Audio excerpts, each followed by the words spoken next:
We're back. Just allow a couple of minutes for people to join. There we go.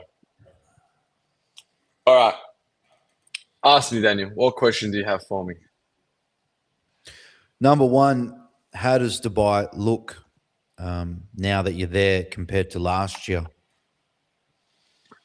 Same. Looks the same. So it's busy. Nothing. It's busy. We were in traffic last night. We went out last night to a private members club called Nira. You've been to Nira, Yeah. and yeah, everyone was there. The who's who was there. The faces were there. Obviously, listen, Dubai is a place where rich people live. Okay, um, and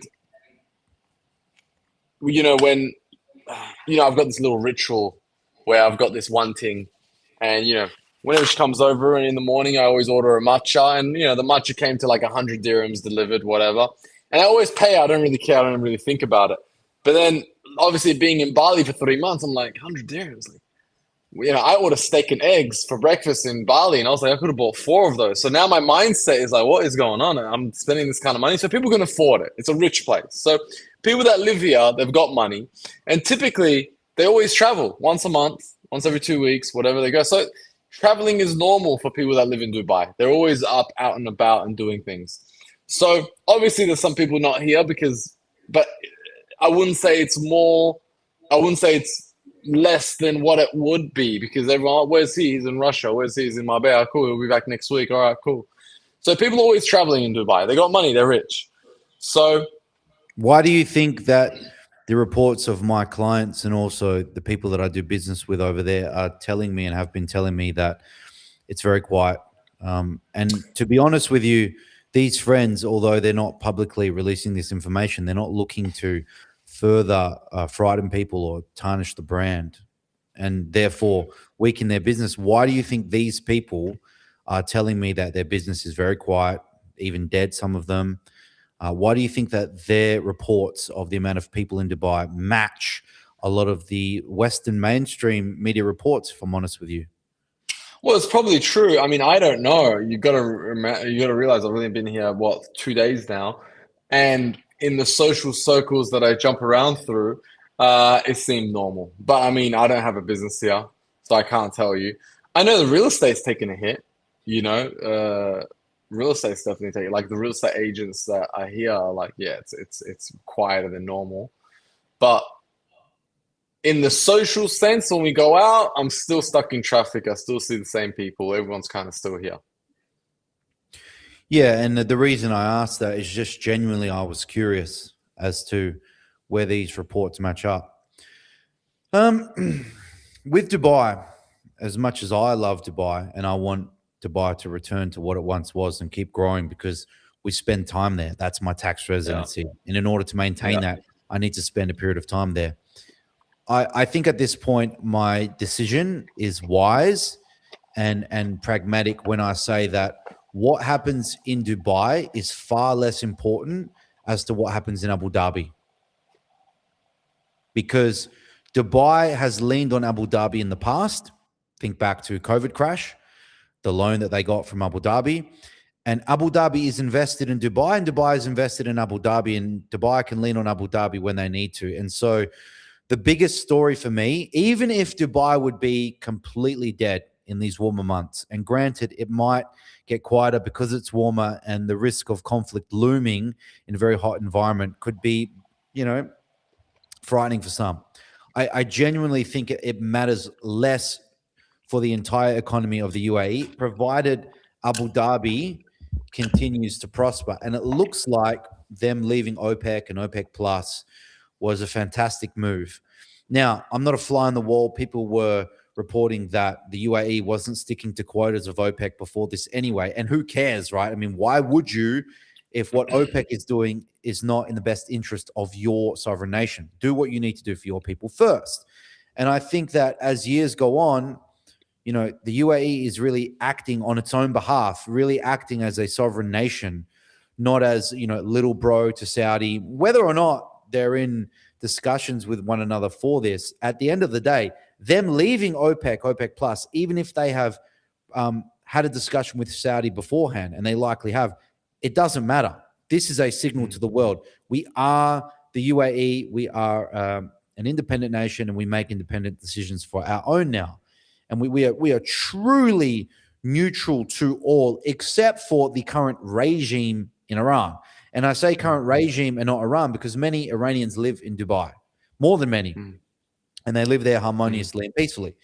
Okay, so I think moving forward, provided Abu Dhabi is able to protect its energy infrastructure or just protect its infrastructure in general, which they've proven they can, it's a waiting game for Dubai. It's not a death sentence. It's a waiting game, and that might even piss off some Emiratis in Dubai because Abu Dhabi is acting hawkishly and really saying, no, Iran, you don't bully us around. I mean, they're acting very courageously. They're acting very strongly, aren't they? You would agree? Yeah, of course. Yeah, of course. And MBZ is no joker. MBZ is a very smart man. So there's obviously things that we don't know. He's obviously feeling confident if official journalists that are close enough to the leadership in Abu Dhabi are saying things like, we won't tolerate this. We will help remove the Iranian regime. I mean, this is stuff coming from Amjad Taha. Very, very direct. This is not stuff I'm making up. This is from other Emiratis. I'm just reporting on their reporting. And I think that although this conflict has gone on much longer than most people in Dubai wanted to believe, because of course there was that bias, that delusional patriotism, if you will, it still doesn't weaken the long-term thesis for Dubai. So Abu Dhabi will continue to make money via their energy exports. And there's direct investment within the domestic economy because of this, new news that they've left OPEC and OPEC Plus. And with the amount of money they have in the sovereign wealth funds, trillions, literally, as well as their foreign reserves, and they've, got a deal going on there with Washington or the Fed in America with that swap.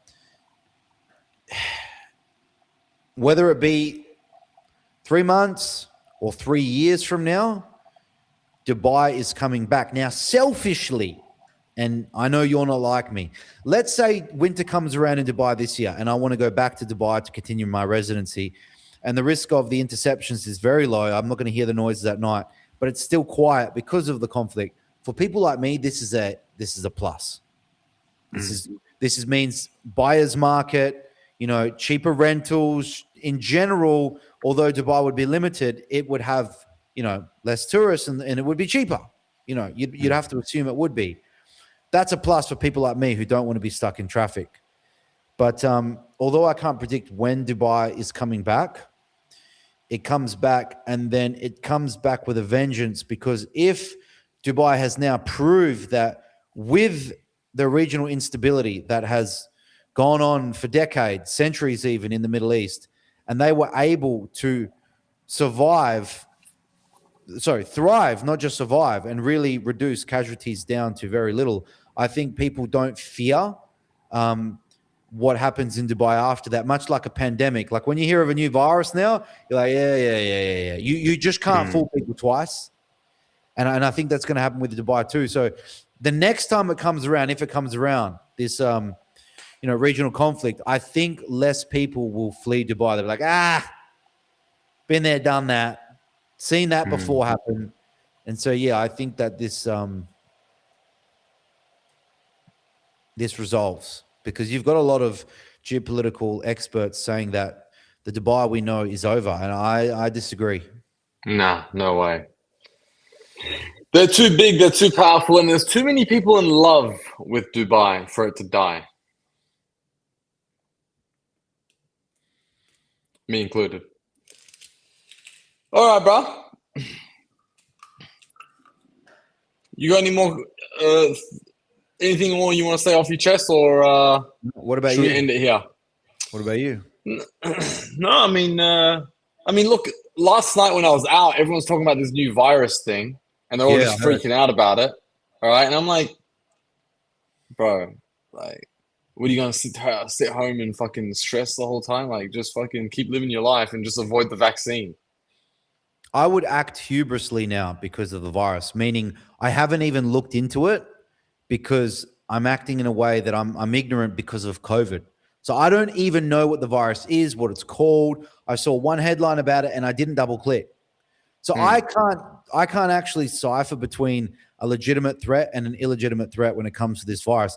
And a lot of this is my viewpoint when it comes to diet and when you show me things like this biohacking therapy, I'm going to miss something. I'm going to miss Hmm. something because I've been fooled too many times.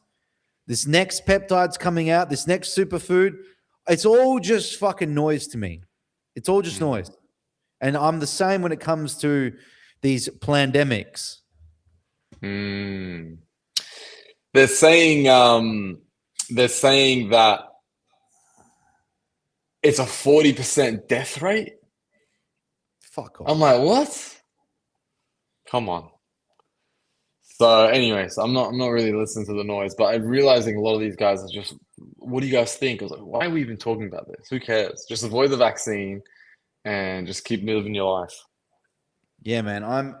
I'm acting hubrisly because I don't fucking know. I don't look into it. I don't have any opinion. Yeah, yeah. Same. I'm the same as you. I'm like, I don't give a fuck. So yeah, that's mainly it. I mean, it seems normal to me. Everything here seems a bit normal to me. It doesn't seem too shut down like the media is saying. I'm sure the businesses. I'm sure. Look, I'm sure the businesses are suffering because the people that I talked to overseas that were thinking about coming to Dubai are like, maybe I'll just wait. Maybe I'll wait and see what happens, and then I can come. So I'm sure tourism is taking a hit. Um, but the locals, the people that not the Emiratis, but the people that live here, it seems pretty chilled. Seems pretty normal. Join the Patreon, appreciate you, Don. So in there, guys, is where we're going to give you the exclusive articles and thoughts and stuff like that, and you can ask us questions there, which we'll answer first. And I think as this gets bigger and we get more questions, we're just going to answer Patreon questions because we're going to Mm. have so many in there. So we'll just move it to that. So That's the main gig of the show eventually.